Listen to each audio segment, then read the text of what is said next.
Hey, everybody, and welcome back to Beyond the Saga.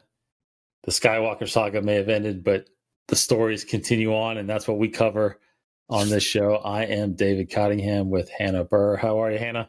I'm doing well. How are you? Welcome back to Thank you. some great Star Wars conversations. Just a little side note where I think we're both a little excited that The Mandalorian is back. So good. Which we will be getting Hannah's take on that, but that is not this show. Mm-hmm. What we're going to talk about in this show is we're going to continue all those stories that you can find in the books and the comics and the games. And on this episode, we are continuing, I think it's the first comic series we've been covering, right? Yeah. We've been doing a lot of, no, I'm sorry. We did the one hot Kylo Ren one, right? Yeah. We did Kylo Ren. But this is the ongoing series that was happening with Darth Vader when Marvel started republishing the Star Wars comics under the Lucas Disney banner, and written by Kieron Gillen. And this is going to be Volume 2, Shadows and Secrets. Yay. So we did Volume 1. Go check out that video. That's up on our channel as well. This continues that conversation. I think we were both impressed with Volume 1. Interesting. This takes place, again, just a quick recap. It takes place shortly after Episode 4, when the Death Star has been destroyed by Luke Skywalker, and Vader is on a hunt to find out who this person is. So now Volume 2 is out there, and we read it again, and we're going to talk about it. So, Hannah, your first impressions and thoughts about this particular story.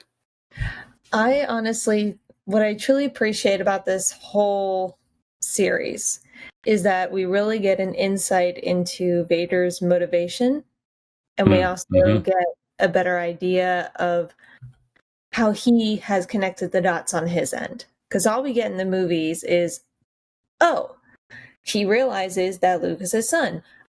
He suddenly wants to stab the Emperor in the back? Wait, what? So it's a lot of, we accept it, but, and I've said it once, I've said it again, it's the information you didn't know you wanted until you got it. That's right. Yes. So with this volume, Vader is sent on a mission by the Emperor, but it contradicts his own personal mission, which we've talked about in the last volume, about how he realizes that the Emperor is not really going to keep him around that much longer. He's expendable. Yes. So, and that sort of sets him on this journey of reconnecting with maybe his son. And then we find out in this series how he finds out that Luke is his son. So it kind of gives him that motivation of, maybe I can connect with him, and maybe I can then overthrow the Emperor, and I can take over this galaxy with my son by my side. So it just kind of, it really helps connect the dots, and you truly see his motivation at work in a clearer picture than you do in the original saga. Yes, very good points, because again, this is shortly after, Episode 4, and there's 3 years still until we get to The Empire Strikes Back, right? So, like you said, there's 3 years of this idea brewing in his head, and all these feelings, and just new discoveries, and all these things for nearly 19 years he didn't know was there, right? Because, in other stories, we do find out that he's very much still attached to Padme emotionally, right? There's a huge emotional struggle there inside of him. And now all of a sudden he has a son, and, you just can imagine what's going through his mind right now and how frustrating it is. And so that's a very great start to this comic series. because I didn't really expect it to happen so soon. It would be. I felt like it would be a big gradual thing. But I love in the very beginning of this, he travels back to Tatooine because he's on the track, right, of where this kid came from, and he's at the homestead, and you're seeing images of that in the comic, which was fantastic. There's that shot of him looking at the twin suns, it's pretty nostalgic, for Star Wars fans. Really, really cool. And then of course he sends Aphra, which I thought was pretty interesting. Aphra heads to Naboo, what you were talking about. So interesting. I mean, what do you think about? I just felt like there were so many little quick nostalgic locations in this that I thought were really, really neat, that harken back to the Skywalker saga, right? All the movies and whatnot. I think it felt like to me, and you tell me if this is right, but it felt like to me that it seemed like Aphra was, on her own, tasked by Vader, obviously, but it seemed like she was on her own to try to get all this much as information, because Aphra, of course, introduced in this series in the last volume and introduced to Star Wars. This is the first time we've seen this character. She's been tasked with Vader to help gather a bunch of this information, but you really start, this is where I feel like you really start really getting to know this character, and I think a lot of people start falling in love with her in this volume. You think? No, I completely agree, and I think that independence that she exhibits when Darth Vader's like, "Hey, take care of this for me," you definitely do fall in love with her. And I mean, you get more of her backstory when she's interrogating the mortician. Yes. To figure out, did Padme really have a child before she died? So you see her in a different light. And I mean, I always kind of thought she was fun before, just because she's like, I'm not good nor bad, it's like, whatever you say. But then you start seeing more of who she is and see more of her vulnerable side. And I find it interesting that Vader sent her to do something that I think he would have wanted to do himself. But he probably knew, besides the fact that the Emperor gave him assignments and gave him people he needed to work with, besides that, maybe he knew that he would lose his cool. Maybe he knew that because of the turmoil inside him and his close connection with Padme, he would give away that he is actually Anakin. Anakin survived the Clone Wars. And he probably just couldn't deal with it. So it gave us an opportunity to learn more about this new character. That is a really interesting one. Yeah, and you said it. We do learn more about her background a little bit, because she talks about how she grew up on a war-ridden planet. Mother kind of left her behind. So, she had a rough childhood as well. And you could see just in this also how many connections she has with, when she goes and hooks up with all these bounty hunters. Bosk shows up in this volume, this story. And just the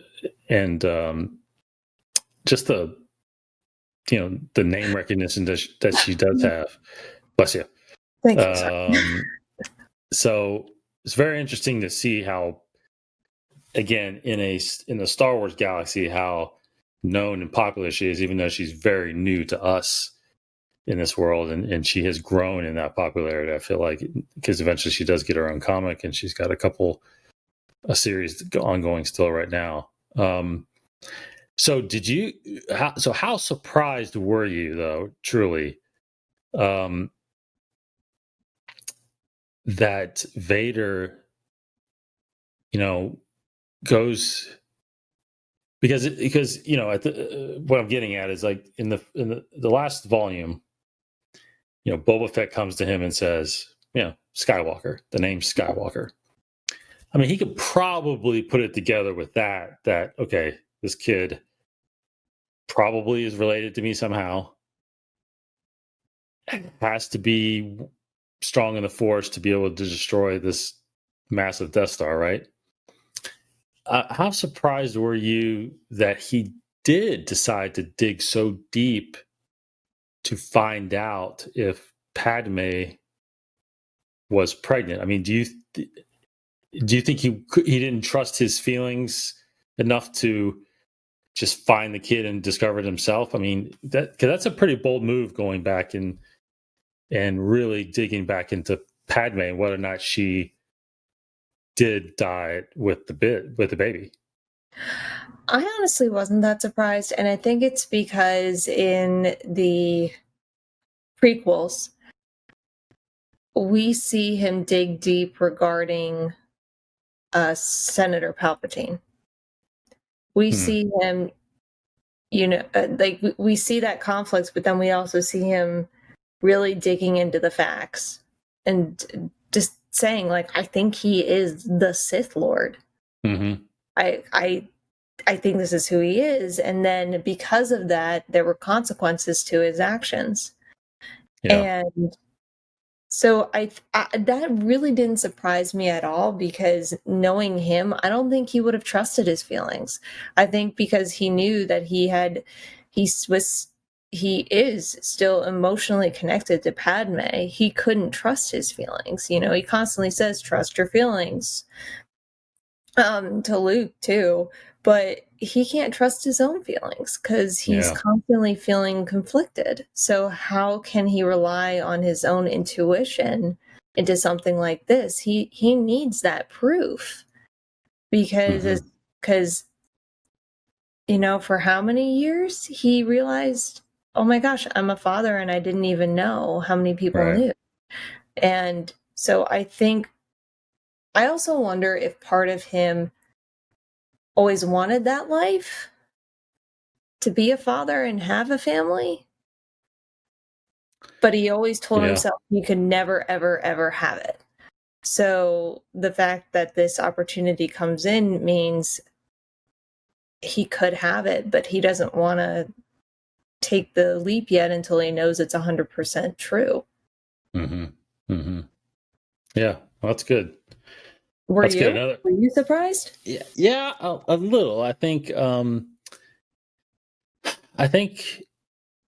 it was just well, I guess part of me was wondering too, when this whole thing went down with her death back in episode 3, he becomes Vader. He's told by the Emperor that he killed her. Mm-hmm. So I don't think I've really understood whether or not he really believed that or not. Because he's claiming that, no, I felt it. She was still alive. But is that insinuating that he killed the child as well, right? Which I think is what the Emperor is trying to do, get him riled up and with hate. So if he knew then that she had a funeral and was dead, and the child was dead, he obviously didn't talk or try to find information then whether or not that was true or not, that the child died or not. I'm sure I think he could have found out then, right, and just solidified that the child had died. But I think that, so this many years later, 19 years later, when all of a sudden he discovers he may have a child, he wants to go find out. I don't know. I guess it makes sense. I just feel like I would have pegged Vader to be more about, I just need to find him, and I would be able to sense it or not. that he is my child or not, right? I mean, because when he's flying in the trench, he senses something. He just doesn't fathom at all that this person could be his son. But so I think he could have figured it out. It's just like, I mean, the great scene in Empire Strikes Back, right? When he says, "No, I'm your father," and he's like, "That's impossible." He's like, "Search your feelings." Mm. And Luke does it, and he's like, "Oh my gosh, he is my father." So he gets that feeling by tapping into the Force, and so yeah. So I think the search for information is a good thing to do, and of course, you could send someone like Aphra to go do it for you. But in the end, I think being with the person, I think he could have figured it out, whether or not that was true or not. I mean, it's the same way he, in return, right? That's how he figures out he has a daughter. Was he searches Luke's feelings and figures it out? But well, maybe this confirmation of information gave him a confidence boost in his own feelings. Because it could be he relied on all that self-hate with his conversion to the dark side, that self-hate of I killed my wife, I killed my child, and the fact that he will now lose part of that because he didn't end up killing his child. Maybe subconsciously he didn't want to let go of that because he knew that was a huge piece of his self-loathing, which helps fuel the dark side. Right. Yeah. Another interesting point to think about that I thought about was, go fast forward again to The Empire Strikes Back when Vader has that conversation with the Emperor's hologram, right? And and in that conversation, the Emperor is the one that says, I had no doubts that this rebel is the offspring of Anakin Skywalker. Yes. And you remember that? And Vader's like, how is that possible? So he knows. We know that Vader knows, and he's known this for now 3 years almost. And somehow the Emperor is only now discovering this. So he's keeping this secret this whole time. Right? Well, he deserves an Oscar for acting because he totally had the Emperor fooled. Right? Yeah. So it goes back to always kind of how we try to finish these things up is what impact does this have on our perspective of the movies, right? And to me, that was a big impact on that scene, especially. Yes. With what we're learning in this book, right? Oh, absolutely. No, I mean, I completely forgot about that line entirely, and that kind of changes my whole perspective on this because it brings a whole new light that there was a whole nother scheme going on behind the scenes. Yes. That Darth Vader was pulling strings. It just dang. Yep, that this changes the scope.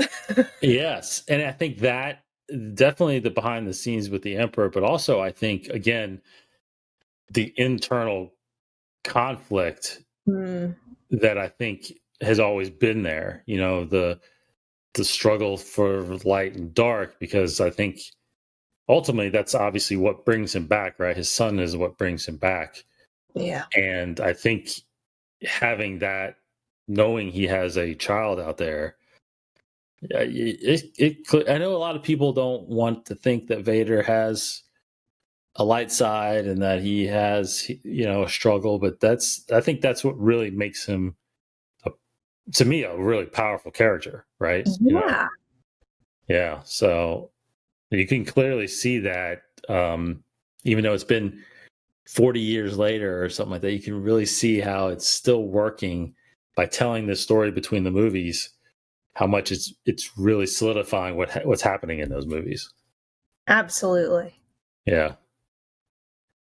So any final thoughts on this? No, We didn't even really mention we kind of hinted at the actual story. There's a really, there's a really story going on there that's, that involves a lot of the Imperials. Tag is in this book again. There's a new character called Thanoff. Is that his name? Thanoff? Yeah. Thanoff? I believe so.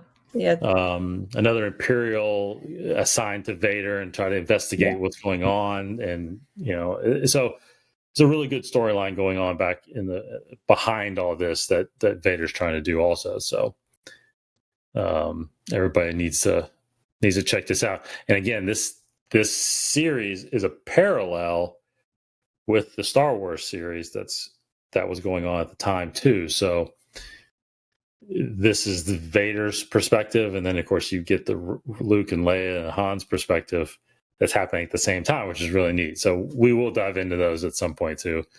Absolutely. Yeah. All right. So we will continue on and do more of these. And of course we will pick these up, pick up volume 3 at some point of Vader. I think is there 4 of them? I think there's 4 volumes. I'm really tempted to say there are 4 volumes. I think there were 25 issues of this Vader series. Is that right? There are 25 issues. Yeah. So we will continue on. We'll do 3 and 4 eventually, but everybody go out and get these books and read them. They're very, very good. As we say, it changes the way you look at things sometimes, right? It really does. It really does.